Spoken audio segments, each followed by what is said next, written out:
और बीजेपी में आज से नवीन युग की शुरुआत होने जा रही है। नितिन नवीन आज औपचारिक तौर पर बीजेपी के राष्ट्रीय अध्यक्ष के तौर पर नियुक्त किए जाएंगे।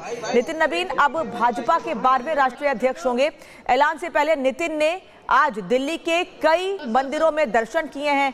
थोड़ी देर में बीजेपी दफ्तर, दिल्ली दफ्तर प्रधानमंत्री नरेंद्र मोदी भी पहुंचने वाले हैं। तैयारियां पूरी हो गई हैं, बस औपचारिक तौर पर नाम का ऐलान होना है नितिन नवीन के, जो कि भारतीय जनता पार्टी के राष्ट्रीय अध्यक्ष होंगे। बिहार में पार्टी को मजबूत करना, बिहार में पार्टी के लिए काम करना, मंत्री रहते हुए जनता के लिए काम करना और मंत्री रहते हुए पार्टी को मजबूत करने के लिए काम करने का इनाम भी इसे माना जा रहा है, क्योंकि बिहार में भारतीय जनता पार्टी के गठबंधन को बड़ी जीत मिली है। और ये बीजेपी नेताओं का कहना है, सांसदों का कहना है कि बिहार की जनता के लिए इससे बड़ा गिफ्ट नहीं हो सकता है कि बिहार की जनता ने भारतीय जनता पार्टी गठबंधन को जीत दिलाई, बड़ा मैंडेट दिया। तो आज बिहार का बेटा, बिहार के एक युवा नेता राष्ट्रीय अध्यक्ष के तौर पर नियुक्त किए जाने वाले हैं। ये तस्वीर इस वक्त आपको दिखा रहे हैं दिल्ली के बंगला साहिब गुरुद्वारे की, जहां पर नितिन नवीन मत्था टेकने के लिए पहुंचे। वहीं बीजेपी मुख्यालय में तस्वीर आप देख रहे हैं, जो कुर्सियां अभी खाली पड़ी हैं। थोड़ी देर में ये कुर्सियां भरेंगी, क्योंकि तमाम बड़े चेहरे बीजेपी के इस कुर्सी पर विराजित होंगे और यहीं से नाम का ऐलान औपचारिक तौर पर किया जाएगा। कल नितिन नवीन ने नामांकन दाखिल किया अपना और आज उनके नाम का औपचारिक ऐलान होगा। निर्विरोध चुना जाना तय है, क्योंकि नितिन नवीन के अलावा किसी का नामांकन नहीं हुआ है। और ये बीजेपी के नेताओं का कहना है कि यही बीजेपी के परिवार में, बीजेपी नेताओं में एकता है। ये परिवार है जिसमें एकता है कि सर्वसम्मति से एक नाम को चुना जाता है, जो एक कार्यकर्ता है। एक कार्यकर्ता के नाम का चुनाव होता है, जो बीजेपी के राष्ट्रीय अध्यक्ष के पद पर अब बैठेंगे। हालांकि चुनौतियां कई होंगी नितिन नवीन के सामने कि कैसे उन्हें आने वाले पश्चिम बंगाल, तमिलनाडु चुनाव में बीजेपी को जीत दिलानी है। फिर उसके बाद 27 में उत्तर प्रदेश का सबसे बड़ा चुनाव भी है। सुमित झा इस वक्त बीजेपी दफ्तर से हमारे साथ जुड़े हैं। सुमित, कितना और समय बताया जा रहा है नाम के ऐलान को लेकर? प्रधानमंत्री कब तक पहुंचेंगे? देखिए, किसी भी वक्त प्रधानमंत्री नरेंद्र मोदी यहाँ आ सकते हैं। तमाम जो कार्यकर्ता है वो यहाँ पर अपनी अपनी सीट पर बैठ चुके हैं और 11:30 बजे का वक्त था, लेकिन कभी भी आ सकते हैं। और यहाँ पर तस्वीरें हम दिखा रहे जा रहे हैं, सुबह से तस्वीरें हम देख रहे हैं और दिखा रहे हैं आपको। उन तस्वीरों में एकजुटता और पूरा भारत एक जगह, एक बीजेपी मुख्यालय में नजर आ रहा है, जैसा कि हमने कुछ देर पहले भी बात की। इस पूरे बीजेपी मुख्यालय को दिखाइए और सामने मंच भारतीय जनता पार्टी और संगठन पर्व ये दिया गया है, संगठन पर्व नाम दिया गया है। और इसके जरिए संकेत साफ है कि संगठन एक पर्व के तौर पर इस नवीन युग को देख रहा है। नितिन नवीन, जो कि विश्व की सबसे बड़ी पार्टी के सबसे युवा राष्ट्रीय अध्यक्ष बनने जा रहे हैं, तो इस एक पर्व के तौर पर इसे देखा जा रहा है। और ये पर्व इसलिए भी क्योंकि संकेत साफ है।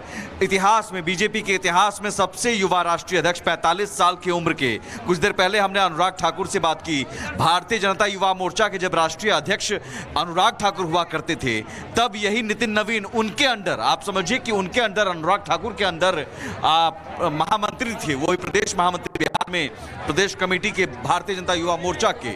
और आज अनुराग ठाकुर उनके स्वागत के लिए खड़े रहेंगे और तमाम जो बड़े नेता हैं वो उनके स्वागत के लिए खड़े रहेंगे, क्योंकि औपचारिकता है। तमाम जो अलग अलग नामांकन थे, वो 37 सेटों में नामांकन कल दाखिल हो गए थे। एक ही नाम, सिर्फ नितिन नवीन, और एक नाम पर मुहर कैसे लगती है, पूरा संगठन कैसे एकजुट हो जाता है उस नाम के पीछे, वो दिखता है। और साथ ही साथ इसमें जेन जी, जो ये बार बार संदेश दिया जा रहा है कि जेन जी को भी हम इस तस्वीर के जरिए, नवीन की तस्वीर के जरिए साधने की कोशिश कर रहे हैं। और नितिन नवीन के जरिए उस जेन जी की भी नजर है, जो जेन जी तमाम चुनाव में अहम। बीजेपी में आज से नवीन युग की शुरुआत हो रही है और हमारे साथ मौजूद हैं बीजेपी सांसद अनुराग ठाकुर जी। अनुराग जी, युवा अध्यक्ष तो हैं, लेकिन साथ ही साथ आपके व्यक्तिगत अनुभव की बात करूंगा। जब आप भारतीय जनता युवा मोर्चा के राष्ट्रीय अध्यक्ष हुआ करते थे, उस वक्त नितिन नवीन बिहार प्रदेश कमेटी के अध्यक्ष, गुरु गुड़ चेला चीनी। सबसे पहले तो माननीय नितिन नवीन जी को बहुत बहुत बधाई।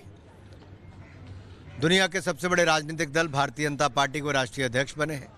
मात्र 45 साल की उम्र में 5 बार के विधायक, मंत्री बहुत लंबा अनुभव उनका राजनीति का है। जब मैं युवा मोर्चा का राष्ट्रीय अध्यक्ष था तो हमारे महामंत्री थे। बहुत शानदार काम उन्होंने उस समय किया। पार्टी में कई पदों पर रहे तब भी बड़ा शानदार काम किया। और मैं तो कहूँगा जिनके चेहरे पे सदा मुस्कान हो, काम करने की क्षमता हो, ऊर्जा जो पार्टी को भी मिलने वाली है।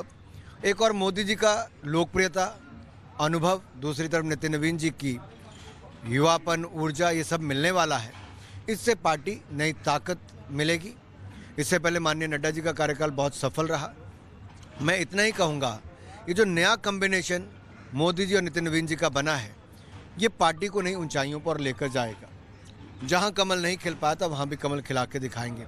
अमित भाई की रणनीति, मोदी जी की लोकप्रियता, नितिन नवीन जी की नई ऊर्जा पार्टी को नई ऊंचाइयों पर लेकर। बंगाल सबसे बड़ी चुनौती आप मानते हैं? हालांकि केरल, तमिलनाडु भी है, लेकिन बंगाल कोई भी चुनौती होगी पार कर लेंगे। ऐसा कॉम्बिनेशन किसी के पास नहीं है जो भाजपा के पास है। और जेन जी को सीधा संदेश दिया है, राजनीति में आगे आइए, राष्ट्र निर्माण में लगिए। कुछ राजनीतिक दल ऐसे हैं जो परिवार वालों को पद देते हैं, नाम वालों को पद देते हैं।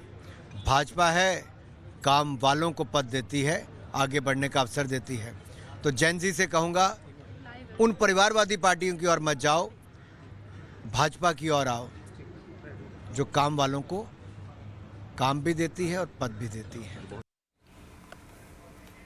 तो ये तस्वीरें आपको दिखा रहे हैं, नितिन नवीन वहां पर पहुंच चुके हैं और नवीन युग की शुरुआत आज से हो रही है। और जिस तरीके से अनुराग ठाकुर कह रहे थे कि जेन जी पर भी ये संदेश जाता है, क्योंकि 45 वर्षीय नितिन नवीन जो अब बीजेपी के राष्ट्रीय अध्यक्ष होने वाले अध्यक्ष हैं, तो ऐसे में कमान उनको तब सौंपी गई है जब देखिए पश्चिम बंगाल में चुनाव होने हैं, काफी रणनीतियां, स्ट्रैटेजी की जरूरत पड़ेगी। तो ऐसे में ये संकेत माना जा रहा है कि पीढ़ीगत बदलाव जो है उस पर जोर बीजेपी में दिया जा रहा है। ये तस्वीरें आपको दिखा रहे हैं नितिन नवीन जो वहां पर पहुंच चुके हैं। बीजेपी की जो संगठनात्मक मजबूती है और अहम चुनाव जो होने वाले हैं, बंगाल, तमिलनाडु, असम और यूपी, और साथ ही साथ जो 2029 के संघीय चुनाव भी होने वाले हैं, उससे पहले नितिन नवीन की नियुक्ति जो हुई है वो बहुत बड़ा संदेश देती है।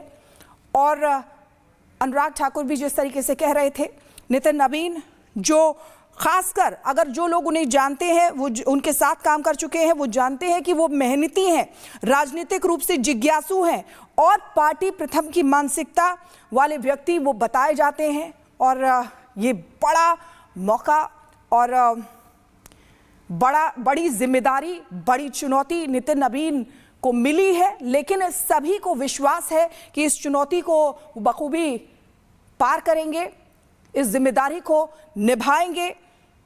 उन्हें जमीन से जुड़ा हुआ, सुलभ और समन्वय के व्यक्ति के रूप में देखा जाता है। ये 4 तस्वीरें आपको दिखा रहे हैं। देखिए, गृह मंत्री अमित शाह वहां पर पहुंचे हैं, राजनाथ सिंह वहां पर मौजूद हैं और कई बड़े दिग्गज वहां पर मौजूद हैं। नितिन नवीन वहां पर पहुंच चुके हैं, यानी कि युवा नेतृत्व अब बीजेपी उसमें भविष्य देख रही है, युवा नेतृत्व में। और इधर अगर दूसरी तरफ देखें तो देखिए, विपक्षी पार्टियां, चाहे कांग्रेस की बात कर लीजिए या किसी की भी, मल्लिकार्जुन खड़गे, वो काफी उम्रदराज हैं। ऐसे में बीजेपी ने जो ये नितिन नवीन को राष्ट्रीय अध्यक्ष नियुक्त किया है, तो ये बड़ी बात है, बड़ा संदेश माना जा रहा है। जनरेशन शिफ्ट के तौर पर भी इसको देखा जा रहा है। तो बीजेपी के नए कप्तान अब नितिन नवीन हैं। उनकी एक कायस्थ समुदाय से वो आते हैं और राजनीतिक रूप से तटस्थ भी इनको माना जाता रहा है। साथ ही साथ अनुभव, संगठनात्मक तौर पर जो नियुक्ति हुई है, केवल आपको बता दें कि शीर्ष नेतृत्व के बीच विचारधारा की समानता सुनिश्चित करने के लिए ही नहीं है, बल्कि 45 साल की उम्र के बावजूद उनके पास लगभग 2 दशक का संगठनात्मक अनुभव है। और बिहार में पार्टी के युवा संगठन से शुरुआत करके चुनावी जिम्मेदारियों को निभाते हुए वो लगातार आगे बढ़ते रहे हैं और आगे बढ़ रहे हैं। और एक अहम, अगर इसमें कहें, अहम काम छत्तीसगढ़ में कांग्रेस को पीछे करके बीजेपी को राज्य में सत्ता में वापस लाना भी शामिल है। तो आज देखिए नितिन नबीन जिनको कमान सौंपी गई है, और साथ ही साथ आपको बता दें कि नितिन नबीन 5 बार विधायक रह चुके हैं बिहार में, और 2006 की अगर बात करें तो देखिए अब जो ख़त्म हो गई है पटना वेस्ट सीट, वहाँ से जीत दर्ज की थी उस समय, और उसके बाद लगातार 4 बार बैंकीपुर से जीत हासिल की। मंत्री के रूप में भी उन्हें अनुभव है। उन्होंने बिहार के कानून, रोडवेज, शहरी विकास विभागों की जिम्मेदारी भी थोड़े समय के लिए निभाई थी।